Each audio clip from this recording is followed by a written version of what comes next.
What is going on, guys? It is Crisis Diamago here, coming at you live and in person, and in this video we're going to be talking about the hype surrounding the Black Ops 3 beta. Will it stay? Why is there so much hype? And how will the beta go? So if you guys do go on to enjoy this video, make sure you hit that like button. And if you guys are new, make sure you hit that big red subscribe button underneath the video to keep up to date with all types of gaming content. Now that is right, guys. 1 week away from this beta hitting PS4, and I am so excited. My body is so ready for this. I cannot wait, because that's going to mean videos, it's going to mean streaming, and it's just going to be an all-around cool thing. I can't wait to play this beta. I think it's going to be absolutely intense. But why is there so much hype around this? Well, let's look at the numbers first. When you look at the pre-order numbers for Black Ops 3, now this is just the Xbox One and PS4, the numbers are just staggering. They're number 1 and number 2. Xbox One, surprisingly to a lot of people, have the lead. I'm not really that surprised about it, because the exclusivity deal was not announced until after the pre-orders went live. So I'm not really that shocked or that, excited about it. But if you look at the numbers for the Xbox One, 465,000 roughly is what the pre-orders sit at. And for the PS4, they're sitting about 331,000. That is an insane amount of games sold. That's like 900,000 games. The weekly change, and this is why I say I'm not too excited about the Xbox One having it over the PS4, the weekly change for the PS4 was 10,000 pre-orders, whereas the weekly change for the Xbox One was only 4,500. So more than double the weekly change on PS4, so we're going to catch up before the actual launch of the game. But why is there so much hype? Why have there been 900,000 pre-orders just on consoles alone? Well, think about it. There's not that many first-person shooters out there for the next-gen consoles.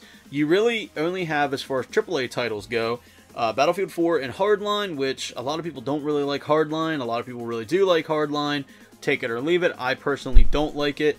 And like I said, Battlefield 4, of course. And then you have COD, Advanced Warfare, and Ghost. Ghost was horrible. Not really a lot of people like that game. Hardly at all. And Advanced Warfare, a lot of people say they hate it, but every time I hop on, there's always people playing. So people can say that they hate it all they want to, but it does have a thriving and surviving player base. Now, like I said, people are excited about this, and again, mainly because it's Call of Duty. And Call of Duty, we all know, is one of the bigger first-person shooter franchises out there.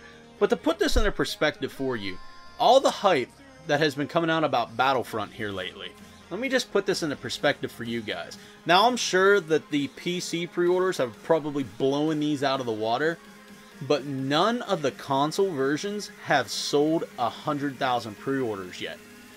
Currently, number 13 on the list is PS4 version at 95,604, and the Xbox One version is right underneath that at 95,006. Now, that's what this currently says.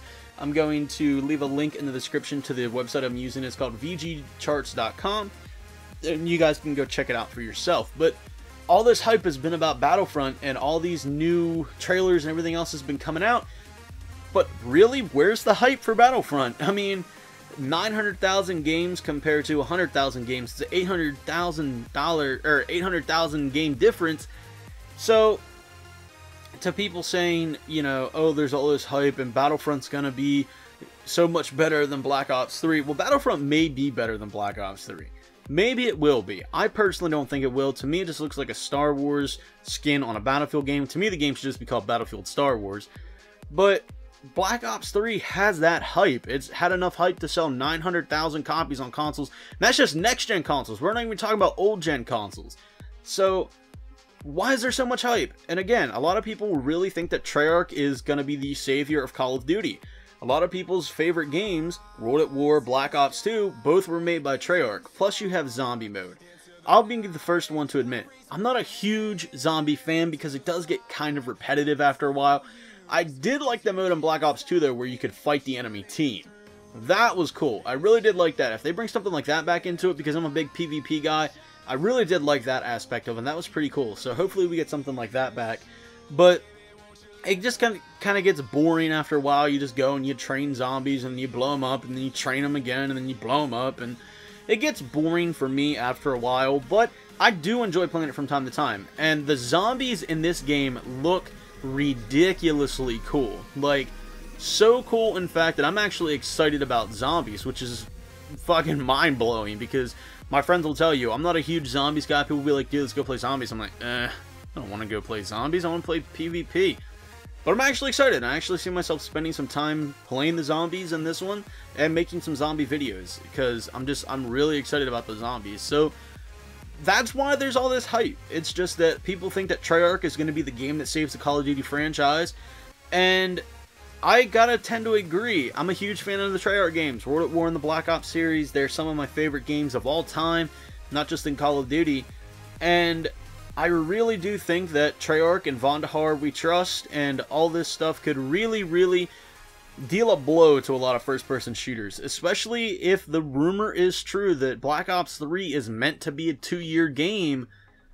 That could really take over the market if they're building a game to last 2 years with all the content that's coming in it. Now, disclaimer, 100% speculation. Nothing's been confirmed by Treyarch or Activision about this, but I've seen a few other YouTubers talk about it, and when I kind of delve into the aspects of what all we're getting in this game, there's a fuckload of content. So, it could be possible. So, how long will this hype last? As long as the community accepts the hype. I guess the hype from Battlefield Hardline really died down quick, just because there was no content. People were very bored with the game relatively quickly. Now, yes, it's doing okay on consoles, but in PC, where the market is, failed horribly. Call of Duty's market has been and always will be the consoles. That being said, though, they are dedicating a special team to PC. PC deserves a good version of the game. I don't care what game it is that you're playing. It could be a game that I absolutely hate, but every console and every, like, component needs to be the same or as good as the other one. Like, one game shouldn't be 100 times better than the PC version because they didn't put any work into the PC version. PC version shouldn't be 1,000 times better than the console version because they just kind of quickly ported it to console from a PC. Every gamer has that right to a good and fair game, and something that Treyarch has done has realized that PC players have been getting a shaft here lately. So, good job, Treyarch. I really think PC players deserve a good Call of Duty game, and it looks like that they're going to be able to give it to them. So, if you can pull the PC market kind of in a little bit with the consoles, the hype could last a long time. This game could really have a long life, especially if it's expected to have a 2-year life expectancy. It could really go above and beyond what it's meant to do, and I really am excited about this. Normally, I don't get too excited about games, but this is one I'm really excited about and that I absolutely cannot wait to play. So I hope you guys enjoyed this little video. If you did, don't forget to hit that like button and also subscribe to the channel. Hit that big red button down there underneath this video, guys. It would mean a lot to me. And also, don't forget to just follow my social media links as well, because there's Twitch, Twitter, Instagram, all that stuff. It's going to be down there in the description below. So go follow me there. We had some pretty fun times playing Rocket League the other night, or Drunken League as I like to call it. There's going to be a Funny Moments video uploaded probably tomorrow of that, so make sure you guys stick around for that. And of course, until next time, guys, I'm Crisis Diamago, and I'll see ya when I see ya.